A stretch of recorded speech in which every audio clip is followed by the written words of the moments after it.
وعلیکم اسٹوڈنٹس، ہم ایک ٹاپک ڈسکس کر رہے تھے کہ نظریہ پاکستان ہمارے لیے اتنا اہم کیوں ہے۔ یقیناً نظریہ پاکستان ہمارے لیے اہم ہے کیونکہ یہ ہمارے وطن کی اساس اور پہچان ہے، ہمارے ملی اتحاد کی ضمانت ہے۔ اس کی مدد سے ہم پاکستان کو ایک مثالی اسلامی ریاست بنا سکتے ہیں۔ یہ ہمارے قومی استحکام کا ذریعہ بھی ہے اور جمہوری نظام کے قیام کا راستہ بھی۔ آج ہم ایک اہم پوائنٹ ڈسکس کریں گے کہ نظریہ پاکستان ہمارے لیے بے حد اہم ہے کیونکہ اس کی مدد سے ہم پاکستان کو ایک اسلامی فلاحی ریاست بنا سکتے ہیں۔ بچوں، نظریہ پاکستان ہمارے لیے اہم ہے کیونکہ اس کی مدد سے ہم پاکستان کو ایک ایسی اسلامی فلاحی ریاست بنا سکتے ہیں جو اپنے باشندوں کی فلاح اور ان کی راحت و آرام کے لیے قائم ہو۔ ہم دنیا میں دیکھتے ہیں کہ بعض ریاستیں فاشزم کی بنیاد پر بنی، نیشنل سوشلزم کی بنیاد پر بنی، کمیونزم کی بنیاد پر بنی، اور اس طرح سے ہم نے ان فلسفوں کی بنیاد پر مختلف ریاستوں کو بنتے، بگڑتے، ٹوٹتے اور بکھرتے ہوئے دیکھا۔ مگر غیر ضروری طاقت کے استعمال سے یا نسلی غرور کے نام سے قائم ہونے والی ریاستیں زیادہ دیر تک سلامت نہیں رہتی۔ جب ہم نظریہ پاکستان کی بنیاد پر پاکستان کے نظام کو تشکیل دیتے ہیں، اس کی تعمیر کرتے ہیں، تو بچوں، یہ ریاست کسی رنگ، نسل یا زبان کے غرور کے نشے میں چور دکھائی نہیں دیتی،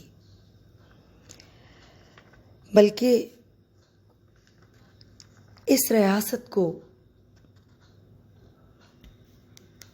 اسلام کے نظام حیات کی بنیاد پہ تشکیل دیا جاتا ہے، جس کے تحت صرف مسلمانوں کو ہی نہیں بلکہ غیر مسلموں کو بھی مساوی حقوق حاصل ہوتے ہیں، اور اس فلاحی ریاست میں تمام باشندے آزادی کی فضا میں سانس لے سکتے ہیں اور ان کو روٹی، کپڑا اور مکان کی بنیادی سہولتیں میسر آ سکتی ہیں۔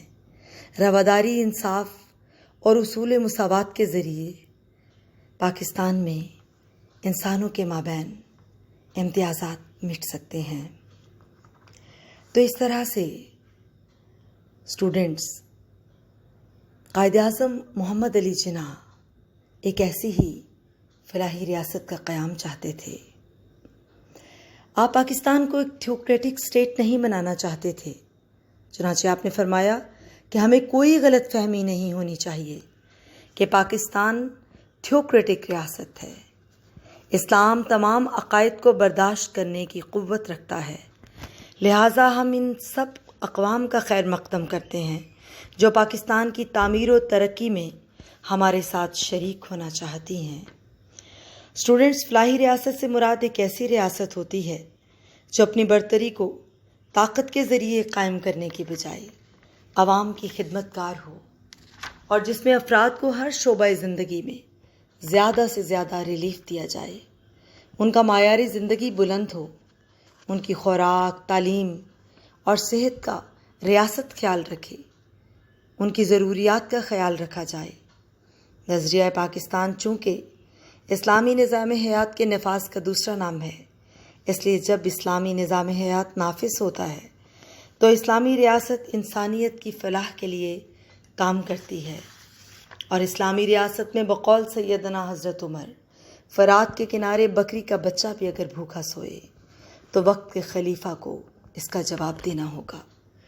لہٰذا بچوں، نظریہ پاکستان پر مبنی ریاست یقیناً ایک اسلامی فلاحی ریاست ہوگی۔ قائد اعظم نے اس حوالے سے فیصل آباد میں ایک اجلاس کے دوران 18 نومبر 1942 کو فرمایا کہ پاکستان کی حکومت کا سب سے پہلا کام یہ ہوگا کہ غریب لوگوں کا معیار زندگی بلند کیا جائے اور بہتر زندگی سے شاد کام ہونے کا سامان باہم پہنچایا جائے۔ قائد اعظم اسلام کو ایک ایسی اسلامی فلاحی ریاست بنانے کے خواہاں تھے جہاں کسی مخصوص مذہبی مکتبہ فکر کی حکمرانی نہ ہو، بلکہ اسلام کے خوبصورت اصول زندگی کے ہر شعبہ میں جاری و ساری ہوں، اور جہاں بنیادی انسانی سہولیات کے ساتھ ساتھ ہر مذہب کے لوگوں کو آزادی حاصل ہو۔ چنانچہ آپ نے فرمایا، آپ عبادت کے لیے اپنی مخصوص عبادت گاہوں میں جانے کے لیے آزاد ہیں۔ آپ کا تعلق چاہے کسی بھی عقیدے سے ہو، ریاست کو اس سے کوئی سروکار نہیں ہونا چاہیے۔ پاکستان کے تمام شہری مساوی ہیں اور انہیں مساوی حقوق حاصل ہوں گے۔ بچوں، تقسیم ہند کے وقت پریس کانفرنس میں قائد اعظم نے اس سوال کا جواب دیتے ہوئے کہ غیر منقسم بر صغیر میں جب مسلمانوں کو اپنے مذہبی عقیدے کے مطابق عبادت کرنے کی آزادی ہے تو پھر پاکستان کا مطالبہ کیوں کیا گیا؟ آپ نے فرمایا کہ بھائی چارہ، مساوات، انسان دوستی ہمارے مذہب، ثقافت اور تہذیب کے بنیادی نکات ہیں۔ کیونکہ ہمیں ان بنیادی حقوق کی پامالی کا خدشہ تھا، اس لیے ہم پاکستان کی تخلیق کے لیے کوششیں کرتے رہے اور اس میں کامیاب ہوئے۔ بچوں، آج کے لیکچر میں میں نے یہ بات ڈسکس کی کہ نظریہ پاکستان سے سچی وابستگی کے نتیجہ میں ہم اپنے وطن کو ایک حقیقی اسلامی فلاحی ریاست بنا سکتے ہیں۔ اس حوالے سے کچھ اور پوائنٹس ہیں جو میں بعد میں ڈسکس کروں گی۔